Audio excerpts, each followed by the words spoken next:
দার্জিলিং এ এসে এই অফবিট জায়গাগুলো না ঘুরলে পাহাড়ের আসল সৌন্দর্যই উপভোগ করতে পারতাম না। দার্জিলিং এ আজকে আমাদের দ্বিতীয় দিন। সকালের ব্রেকফাস্ট সেরে 10টা নাগাদ আমরা পৌঁছালাম দার্জিলিং ম্যাল রোডে। এখন হেঁটে হেঁটে চলেছি ভানু ভবনের দিকে। সেখানেই আমাদের গাড়ি আমাদের জন্য অপেক্ষা করছে। আজকে দার্জিলিং এর যেই অফবিট জায়গাগুলো আমরা ঘুরে দেখব সেগুলি হলো লামাহাটা, তিনচুলে এবং ত্রিবেণী। যাওয়ার পথেই দেখা মিলল দার্জিলিং হেরিটেজ টয় ট্রেনের।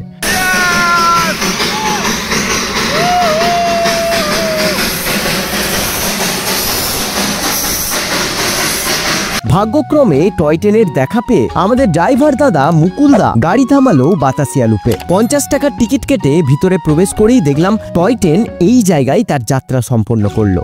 এত কাছ থেকে দার্জিলিং হেরিটেজ টয় ট্রেনকে দেখে সত্যিই মন ভরে গেল। এই বাতাসিয়া লুপ থেকে কাঞ্চনজঙ্ঘার একটা দুর্দান্ত দৃশ্য দেখা যায়, কিন্তু আমাদের ভাগ্যে কাঞ্চনজঙ্ঘা দেখা আজকেও লেখা নেই। এই জায়গায় আপনারা দেখতে পাবেন আই লাভ দার্জিলিং লেখা। কাঞ্চনজঙ্ঘা ভিউ এর সাথে দুর্দান্ত ফটোগ্রাফি স্পট। বাতাসিয়া লুপে কিছুক্ষণ সময় কাটিয়ে আমরা রওনা দিলাম আমাদের পরবর্তী গন্তব্য অফবিট লামাহাটার উদ্দেশ্যে। সে এক অনবদ্য অভিজ্ঞতা। পরের ভিডিওই সেই গল্পই তোমাদের শোনাবো। আজকের ভিডিওটা এখানেই শেষ করছি। সাবস্ক্রাইব করে রেখো, না হলে আমি হারিয়ে যাব।